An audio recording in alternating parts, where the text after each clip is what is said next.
ये मेरे पापा हैं और अभी हम दुनिया को ये हमने दिखा दिया कि हाँ हम शादी करके खुश हैं। कोई भी हमारे सपोर्ट में नहीं था।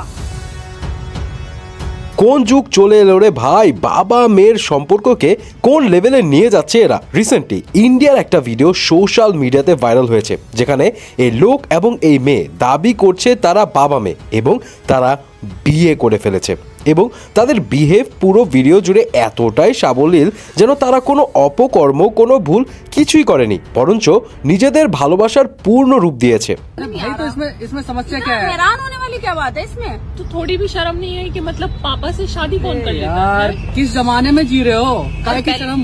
এখন কেন করলো এমন কুরুচিপূর্ণ কাজ? এই ভিডিওতে সেই মেয়ের দাবি তাদের ভালোবাসার সম্পর্ক নিয়ে অনেক আজে বাজে কথা বলতো, তাদেরকে উচিত জবাব দেওয়ার জন্যই তারা বিয়ে করে দেখিয়ে দিয়েছে যে বাবা মেয়ে বিয়ে করে সুখী থাকা যায়। এদেরকে কোন মুখের ভাষা দিয়ে কি মন্তব্য করবেন হয়তো আপনি ভাষা খুঁজে পাবেন না, কিন্তু মিডিয়া রিপোর্টস থেকে জানা যায় যে এই ভিডিওটা 2020 সালের দিকের অ্যান্ড পুরো 2 মিনিটের ভিডিওটা দেখে বোঝা যায় এই মেয়ে সে ইচ্ছাকৃতভাবে এই ভিডিওটি তৈরি করেছে। অ্যান্ড এটা দেখে অনেকেই মনে করছে হয়তো পপুলার হওয়ার জন্য ফেক একটা কাহিনী বানিয়ে এই ভিডিও বানিয়েছে। যদি ফেকও হয়ে থাকে তারপরও এমন একটা ঘটনা উপস্থাপন করা আসলেই বিকৃত মস্তিষ্কের পরিচয়। বাট এটাকে একদম মিথ্যা দাবি করতে পারছে না অনেকে, কারণ ইন্ডিয়াতে এমন অদ্ভুত টাইপের বিয়ের ঘটনা আগেও ভাইরাল হয়েছে। যেমন 2024 এপ্রিলের ঘটনা, বিহারে 45 বছর বয়সী সিকান্দার যাদব তার স্ত্রীর মৃত্যুর পরে তার শ্বশুর বাড়িতে গিয়ে থাকা শুরু করে অ্যান্ড সেখানে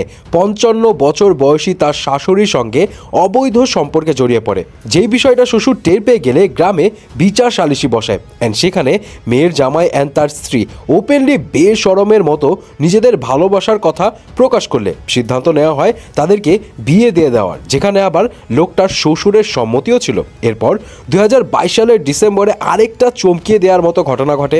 36 বছর বয়সী যমজ বোন রিঙ্কি ও পিঙ্কি আতুল নামের এক লোককে একই দিনে একই মণ্ডপে বিয়ে করে অ্যান্ড পুরো পরিবারে তাতে সম্মতিও ছিল। রিঙ্কি, পিঙ্কি ও আতুল ছোটবেলা থেকে একসাথে বড় হয়েছে এবং রিঙ্কি ও পিঙ্কি দুই বোনের এই একজনের প্রতি ভালোবাসা তৈরি হয় অ্যান্ড তারা দুই বোন রাজি হয় এই আতুলকেই বিয়ে করবে, যদিও পরে তাদের বিরুদ্ধে লিগ্যাল অ্যাকশন নেওয়া হয়। যাই হোক, এখন আসল বিষয় হলো মানুষের মধ্যে ধর্মচর্চা এবং সুশিক্ষা না থাকলে হয়তো সামনে এমন অদ্ভুত ঘটনার সাক্ষী আরও হতে হবে আমাদের, এবং এগুলো নিয়ে আসলেই সাবধান হওয়া উচিত।